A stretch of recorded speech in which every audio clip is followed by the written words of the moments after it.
സമീപകാലങ്ങളിലായി ആണവശക്തിയിൽ പുരോഗമനം നേടാനുള്ള ശക്തമായ ശ്രമത്തിലാണ് ഉത്തര കൊറിയ. ഒരു യുദ്ധത്തിനായുള്ള സന്നാഹങ്ങളെല്ലാം ഒരുക്കിയെടുക്കുകയാണ് അവർ. ഇപ്പോഴിതാ ആ ഒരുക്കങ്ങളുടെ ഭാഗമായി ആണവശേഷിയിലുള്ള മിസൈൽ പരീക്ഷിച്ചിരിക്കുകയാണ് ഉത്തര കൊറിയ. യുദ്ധത്തിനുള്ള മുന്നൊരുക്കത്തിന്റെ ഭാഗമാണ് പരീക്ഷണമെന്ന് ഉത്തര Korean president Kim Jong Un തന്നെ വ്യക്തമാക്കിയിട്ടുണ്ട്. ശത്രു രാജ്യങ്ങൾക്കുള്ള മുന്നറിയിപ്പെന്ന് പറഞ്ഞാണ് വീണ്ടും ഉത്തര കൊറിയ ആണവ പരീക്ഷണം നടത്തിയിരിക്കുന്നത്. ആരൊക്കെയാണ് ആ ശത്രുക്കൾ? കാലാകാലങ്ങളായി അമേരിക്കയും ദക്ഷിണ കൊറിയയുമാണ് ഉത്തര കൊറിയയുടെ പ്രധാന ശത്രുക്കൾ. ഇവരിൽ ഏത് ശത്രുവിന് നേരെയാകും ഉത്തര കൊറിയ മിസൈൽ പരീക്ഷിക്കുന്നതെന്നാണ് ഇനി കണ്ടറിയേണ്ടത്. റഷ്യയും ഉത്തര കൊറിയയും തമ്മിൽ നിലവിൽ സൗഹൃദത്തിലാണ്. എന്നാൽ ഇന്ന് അതേ റഷ്യയുമായുള്ള സൗഹൃദം ഊട്ടിയുറപ്പിക്കുകയാണ് ഉത്തര കൊറിയയുടെ ബദ്ധശത്രുവായ അമേരിക്ക. അങ്ങനാകുമ്പോൾ സുഹൃത്തിന്റെ സുഹൃത്തിനെ ആക്രമിക്കാൻ ഉത്തര കൊറിയ തയ്യാറാകുമോ എന്ന ചോദ്യമുണ്ട്. റഷ്യ ഇടയിൽ നിൽക്കുന്നത് കൊണ്ട് തന്നെ ഉത്തര Korean president Kim Jong Un അക്കാര്യത്തിൽ എന്ത് തീരുമാനമെടുക്കുമെന്ന് കണ്ടറിയണം. എന്തായാലും ഉത്തര കൊറിയ വിക്ഷേപിച്ച ക്രൂസ് മിസൈൽ 132 മിനിറ്റ് കൊണ്ട് 1587 കിലോമീറ്റർ ദൂരം സഞ്ചരിച്ചെന്നാണ് കൊറിയൻ വാർത്താ ഏജൻസി പുറത്തുവിടുന്ന വിവരം. പടിഞ്ഞാറൻ തീരത്ത് നടന്ന മിസൈൽ വിക്ഷേപണം കാണാൻ കിങ്ങും എത്തിയിരുന്നു. ഓരോ മിസൈൽ പരീക്ഷണത്തിലും ദൂരം കൂട്ടിയാണ് കിമ്മിന്റെ നീക്കം. അങ്ങനെയെങ്കിൽ അത് അമേരിക്കയാണോ ദക്ഷിണ കൊറിയയാണോ ലക്ഷ്യം വയ്ക്കുന്നതെന്നാണ് അറിയേണ്ടത്.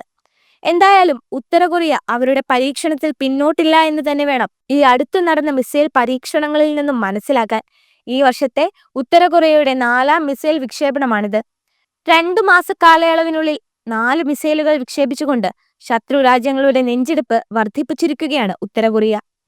ബുധനാഴ്ച രാവിലെ 8ഓടെ മഞ്ഞക്കടലിലേക്കായിരുന്നു വിക്ഷേപണമെന്ന് ദക്ഷിണ കൊറിയയും സ്ഥിരീകരിച്ചിട്ടുണ്ട്.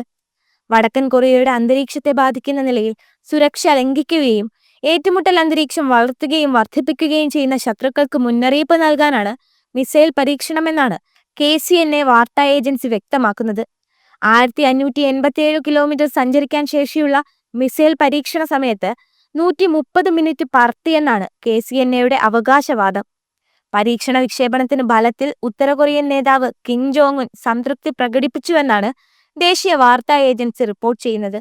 ആണവ പ്രതിരോധ ഘടകങ്ങളുടെ വിശ്വാസ്യതയും പ്രവർത്തനവും തുടർച്ചയായി പരീക്ഷിക്കുകയും അവയുടെ ശക്തി പ്രകടിപ്പിക്കുകയും ചെയ്യുന്നത് ഉത്തര കൊറിയയുടെ യുദ്ധ പ്രതിരോധത്തിന്റെ ഉത്തരവാദിത്തമാണെന്ന് കിം ജോങ് ഉന്നിനെ ഉദ്ധരിച്ച് ഔദ്യോഗിക വാർത്താ ഏജൻസി റിപ്പോർട്ട് ചെയ്യുന്നുണ്ട്. ഒരു ഏകാധിപതിയായി ഭരണം നടത്തുന്ന വ്യക്തിയാണ് ഉത്തര Korean president Kim Jong Un. റഷ്യയുമായി ഉത്തര കൊറിയയ്ക്ക് നല്ല ബന്ധമാണുള്ളത്. യുക്രൈൻ സംഘർഷത്തിൽ റഷ്യയെ പിന്തുണയ്ക്കുന്നവരുടെ കൂട്ടത്തിലാണ് ഉത്തര കൊറിയ. ഇപ്പോൾ റഷ്യയിലേക്ക് ഉത്തര കൊറിയ വീണ്ടും സൈനികരെ അയച്ചിരിക്കുകയാണ്. അങ്ങനെ റഷ്യ ഉത്തര കൊറിയ ബന്ധം കിം ഊട്ടിയുറപ്പിക്കുകയാണ്.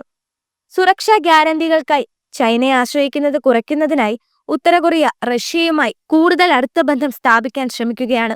യുക്രൈൻ റഷ്യ സംഘർഷത്തിന്റെ തുടക്കത്തിൽ അമേരിക്ക റഷ്യക്കെതിരായിരുന്നെങ്കിലും ഇന്ന് അമേരിക്ക റഷ്യൻ പക്ഷത്താണ്. അങ്ങനാകുമ്പോൾ റഷ്യൻ പ്രസിഡന്റ് പുടിനുമായുള്ള സൗഹൃദത്തിന്റെ പേരിൽ അമേരിക്കയോട് എന്തെങ്കിലും അയവ് കിം ജോങ് ഉൻ കാണിക്കുമോ എന്ന് കണ്ടു തന്നെ അറിയണം.